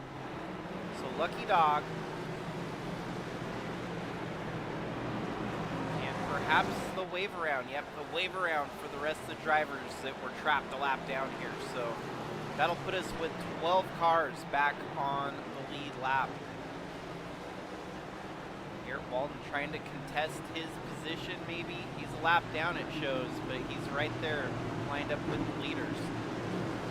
No time to squabble about it as we're getting ready for the restart. Your top 5, a little different now. Green flag, green flag. Matthew Fritz, Matt Bands, Matt to the 3rd, Power, 1, 2, 3.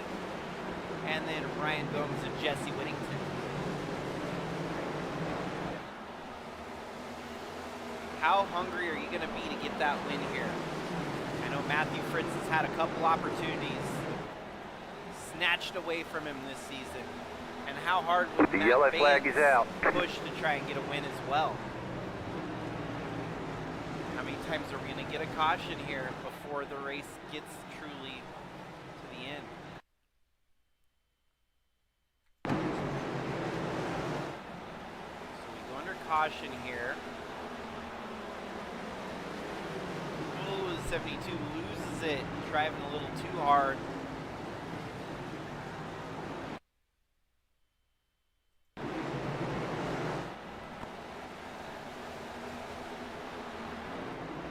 There was another wreck deeper back. Lauren Vincent involved. It looks like his car very, very busted up here. So this is the restart, the green flag you saw waving in the air, 07.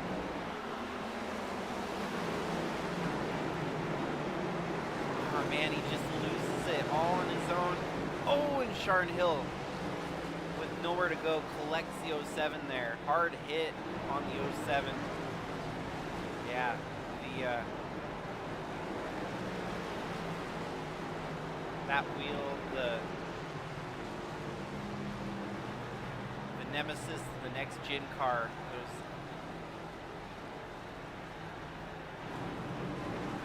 yeah, no man, that's a tough break for the 07 of Warren Vincent, where this might have been his opportunity to make it in, and that might have been his ticket out, unfortunately. We're closing in on 10 laps left to go.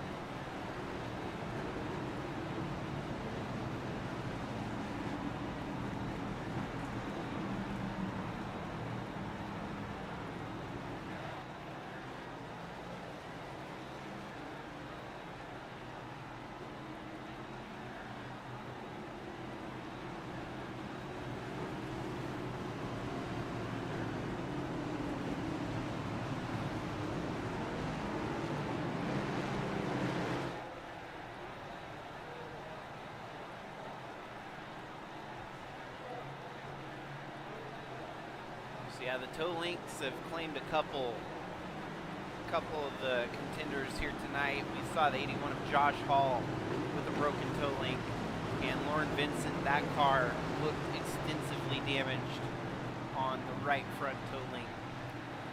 10 laps to go as we get settled in for what could potentially be the final restart. Matthew Fritz, Matt Parasini, the front row here. 1/3 of the Matts have dropped out of the top 3. Matt Baines back to 6th. Green, green, green. Parasini, one heck of a start there. Gets way out front on the 67 of Fritz. 55 of Gomes comes roaring through on the inside. Jesse Whittington, your regular season leader. And more than likely, actually, with certainty, claim now that he is the regular season Caution, champion. yellow flag. Under caution again. We're going to start seeing green-white checkers for overtime before long. Butt kicker replay, we're going to see, brings out this caution. 44, Ledesma loses it and gets run into by the 43 of Walton there. Ledesma might be fine regardless of anything else that transpires here tonight, since Lauren Vincent is out of the race.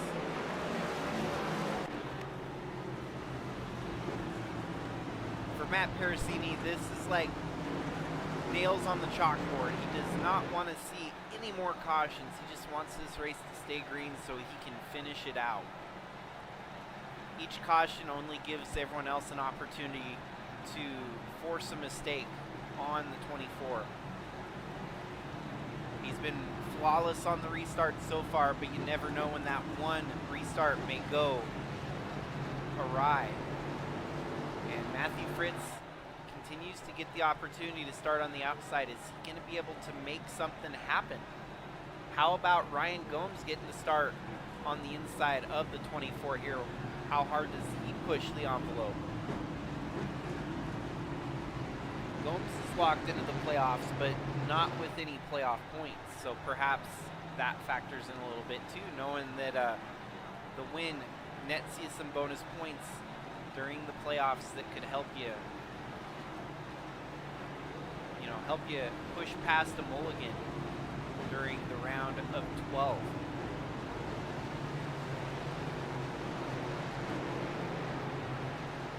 A short track shootout with just under 4 laps left to go during regulation here.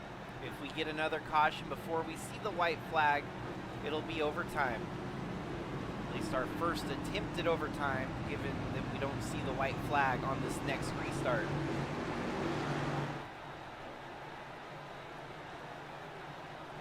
Well, make your bets, pick your drivers. Maybe the last restart here tonight. Who's going to get it done? Matt Pericini has looked flawless. He's got the advantage on that inside line on the front row.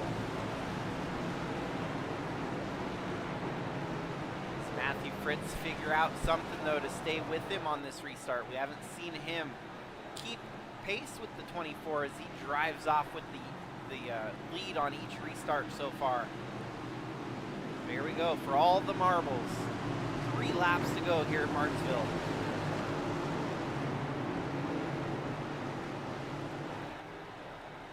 Fritz's best Green friend flag, might green be flag. the 94 of Whittington. No, and they're losing it in the background. Caution, yellow flag. We had one shot to end it under regulation. But it's not going to be. Unfortunately, that was a gnarly wreck for Matt Baines. I think may have just maybe missed a shift there or something, got run into.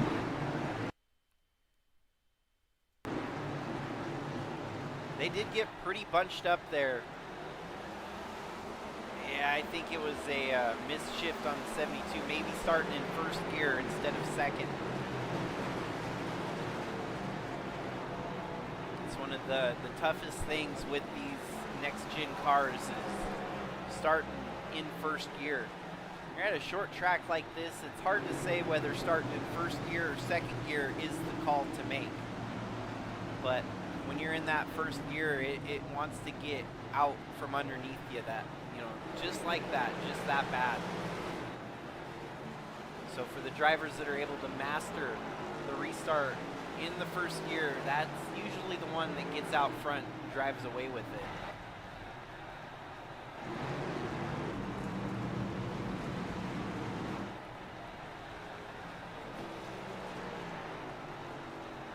Well, this is our first attempt at overtime. Stretching this race a little bit past its projected total.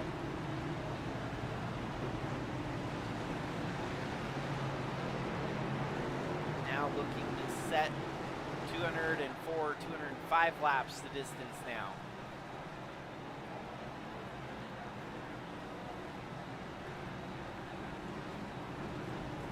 As I mentioned, Matt Pericini should be good to go with the fuel mileage. Actually, everyone should be good to go because they all came back down pit road on that one of the more recent cautions. So fuel mileage is no longer a factor. It all comes down to who can get the jump, who can get the advantage and close this thing out.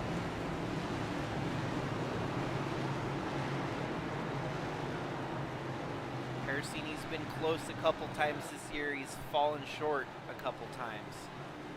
And finally, with an opportunity to seal the deal and win in the regular season finale here tonight, go a long way for the playoffs. Don't discredit or count out Fritz or even Gomes at this Green map. flag, green flag. Fritz did not get going. He stuck up on the high side trying to find as much rubber as he could. You kind of saw him warming up the tires there. Is he going to take a stab though? Is he going to try and over brake on entry to try and steal a win here? And they're losing it. They're staying green though. It's for all the marbles now. Officially 1 lap to go. Final lap, white flag.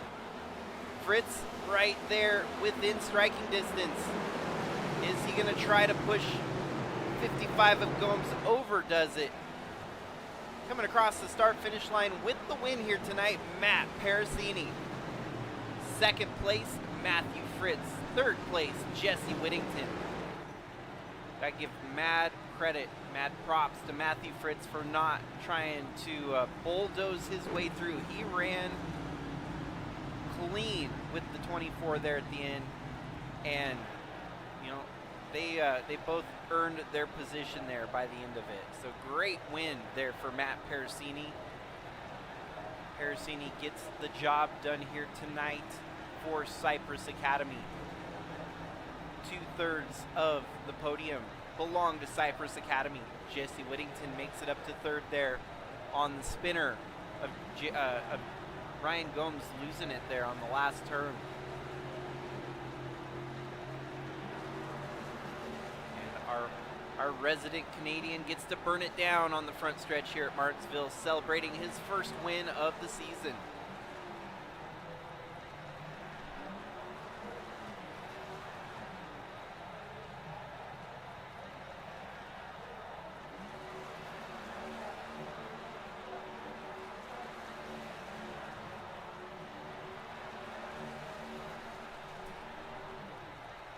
At the end of that one, Cypress Academy was able to bring it home first, third, and fourth by the end of it. Vince Brent, the furthest back for the team, looks like he brought it home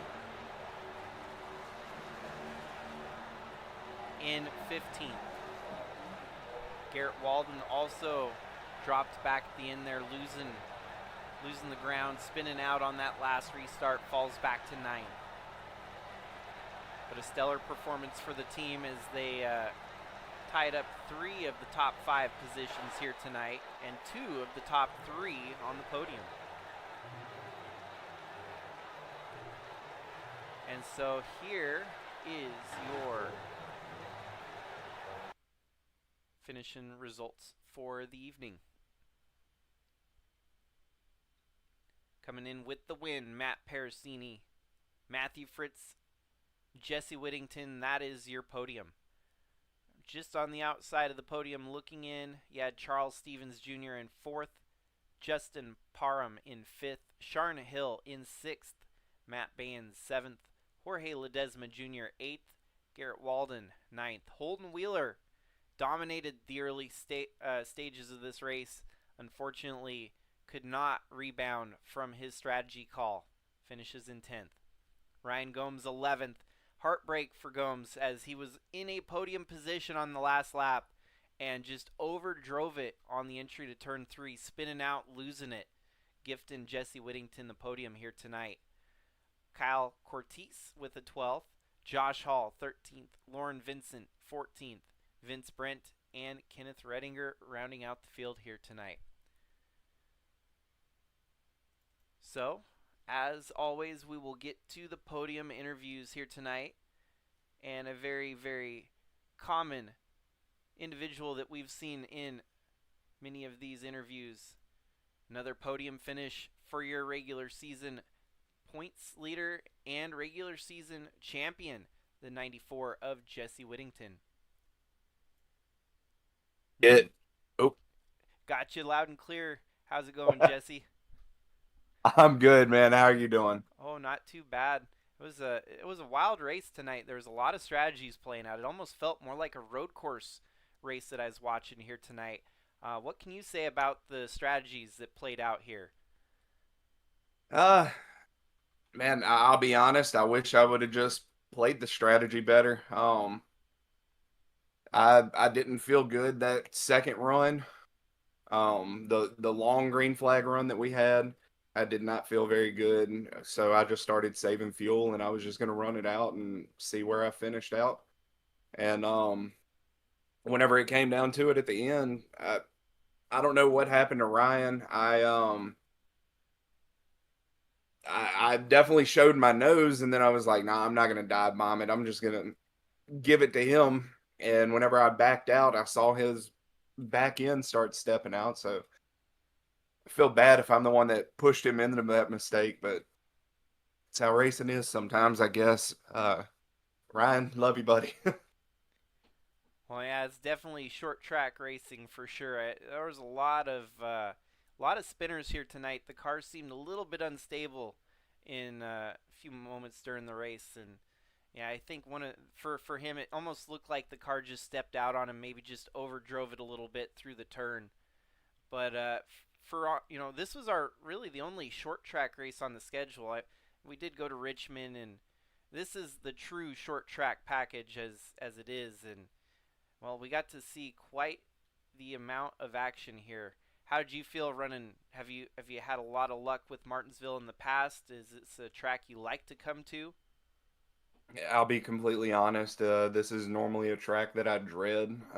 Not because I don't like driving the track, but more along the lines of it's just a hard track to get into a groove in these cars. They're really difficult to drive. The back end likes to step out. It doesn't matter the brake package that you use. Back end likes to step out under braking. It likes to step out as soon as you get back into the gas. Um, and there's so many different breaking points, so many different um, throttle points. It's such a hard track to gauge, and mainly for the competition around you, not necessarily yourself. It's one thing to drive a track by yourself, but it's a different thing to race it, and it's difficult. But I love driving it. Can't stand racing it for those reasons. Well, I can definitely relate on that. Seems like I don't have what it takes to run the super short tracks. It's a lot harder, and it definitely takes a skill set, and to be involved with even 10 other cars out there, y'all gotta find that same skill set, or else it'll possibly be a train wreck. So you never know. But any friends, family, sponsors you want to thank here tonight? Absolutely. I always got to shout out my wife and my kids. They never once complain whenever I come out here and do this, and this is just what I love to do. So I can't thank them enough. Uh, Lions 3D Designs. I don't have my camera up tonight, but I got a nice little 3D printed number 94 that I got sitting on my gaming desk. Um, so reach out to me if you want to get something 3D printed, a custom logo, number, whatever, what have you. Reach out to me and I'll get you in touch. Um, as always, Luke Haley, he's always on my card. Nub Woe, um, Big Fish Barbecue, got always have them on the tail of this car. Um, Thanks to the league for putting this on each and every week. I know it's never an easy task to keep it running this consistent, but can't thank them enough. And thank you for the broadcast each and every week. I've been in the booth on Tuesday nights for the last couple weeks, and I know how difficult it is. So great job, and can't wait to get back going in 3 weeks. Right? Yeah, mad kudos tonight on the podium finish. You're continuing to keep it rolling here. Regular season champion. Now the playoffs are on the horizon. So keep up the good work, dude, and we'll see you in the next one. Enjoy your holiday break, too. Thank you, and you too, man. And that, folks, was Jesse Whittington with third place finish here tonight. And we're going to interview someone that we have not yet interviewed this season, coming home with second place on the night, the number 67 of Matthew Fritz.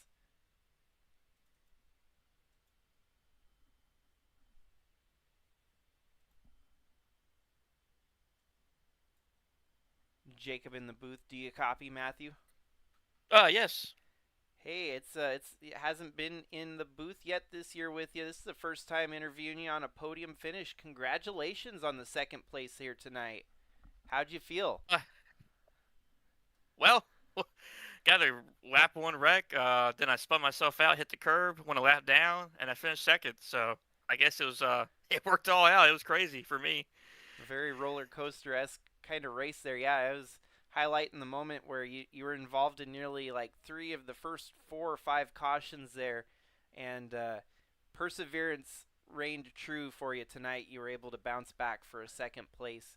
Did it have anything to do with strategy? How did all that pan out here tonight? Yeah. Some of the guys didn't pit, and they ran. They were gonna run out of fuel, and me and Justin came in, and I had 3 laps to the good, so I was happy. And then the caution came out, and I was like, oh no, we're going to have to re-rack them. And I don't have a short run car. I have a long run car, but it worked out at the end.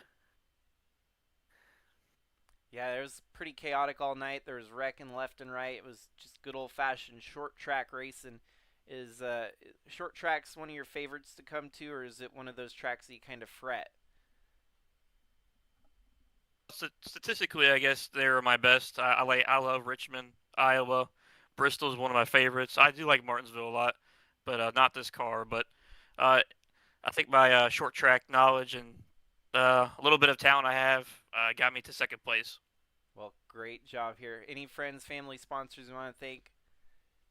Yeah, I think my mom, my dad, my grandmother for watching. My mom's pet singing business on the car. Thank you, Jay, for the great paint scheme. Got to thank my teammates, Jay, not here, not feeling well. Hope you feel better, buddy. Justin, Kenneth, always a great time.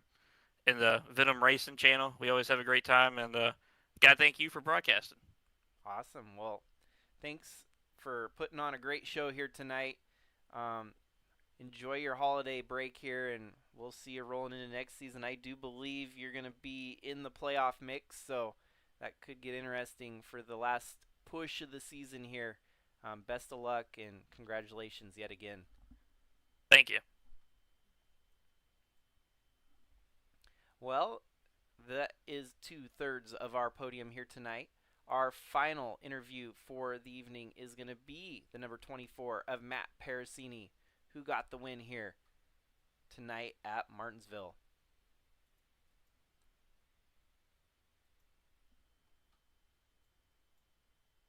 Jacob in the booth, do you copy Matt? Yes, sir, I do. Well, how about that? It seemed like there was a lot of strategies on the table here tonight, but you picked the strategy that won the race. How did that all pan out? Well, to be honest with you, it was kind of luck. I think it was 2 cautions before I came in to get tires and fuel. The 94 and the 19, I think, got together, and the 19 come down and it center punched the nose of my car pretty bad. And I just could not turn off the corner. It would turn in, it would turn in the middle, but it wouldn't turn off. And so I decided I needed to come in and get that damage fixed. So I took 4 tires, fuel, got the damage fixed. And then I come out and I knew I had enough fuel to make it to the end. And then we just happened to get that really long green flag run and got to the front, and I had enough fuel that I would have easily finished the race on what I had. Caution come out, and I mean, it is what it is. I wasn't as good on the short run as I was in the long run, but the strategy worked out tonight for the Slaughter Racing Design Chevy. Yeah, no, it was awesome. This is kind of our true first short track this season. I guess you can consider Richmond, but this one's definitely the smallest racetrack that we've gone to all season. Is this a track that you like going to? Do you like the shorter tracks like this, or is it something you kind of fret coming to race at? I enjoy coming to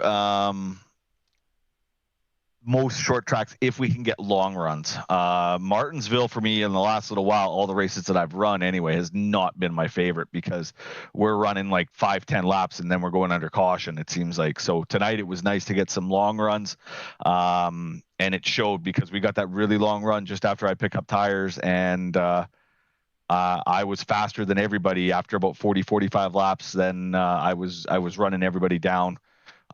So as long as we get the wrong runs, I enjoy it. But Martinsville usually is a short run track, so it's not my favorite for sure. Yeah, we kind of got the best of both worlds tonight. We had kind of the short runs mixed in with the long runs, so it kind of gave us a good shake-up for the whole field. And any friends, family, sponsors you want to thank for getting you here tonight? Well, as usual, I have to definitely thank my wife, Leanne, and my daughter, Johanna, for letting Dad come out and play with the boys. I mean, it's nice to be able to do that once a week. Got to thank my sponsor, Jeff Slaughter from Slaughter Racing Designs, for this beautiful paint. Really, really happy that we finally got it into Victory Lane. It deserves to be there. Just thank all my teammates at Cypress Academy, Jesse, Vince, Charles, and Garrett. They're a great bunch of guys. And thank you to the league admins and you for the broadcast. Heck yeah, man. Killer job here tonight, securing the win and also momentum into the playoffs. Enjoy your 3 weeks off, and we'll see you in January. Yeah, you bet. Thank you very much. Mm-hmm. And that, folks, is a wrap here tonight from Martinsville. A lot of action, a lot that we could kind of draw from the race here tonight. But ultimately, by the end of it, Matt Pericini in victory lane. Regular season is in the books. There's only 5 races left on the calendar. Round of 12 starts in January when we go to Darlington. Should be a good one. Darlington is a real driver's track. You never know who's going to come out on top. Just like here tonight, Martinsville, more of a driver's track over most tracks. So, Darlington in 3 weeks' time. Everyone enjoy your holiday break here. Happy early New Year's, obviously, since you won't be seeing us until January 7th here with the SCSRA Dev Sports Cards Cup Series. And congratulations to all those that made it in to the playoff push here. Should be a good final 5 races on the calendar, and I'm excited to call them. Thanks again, folks, for tuning in. Have a great night. Stay safe out there.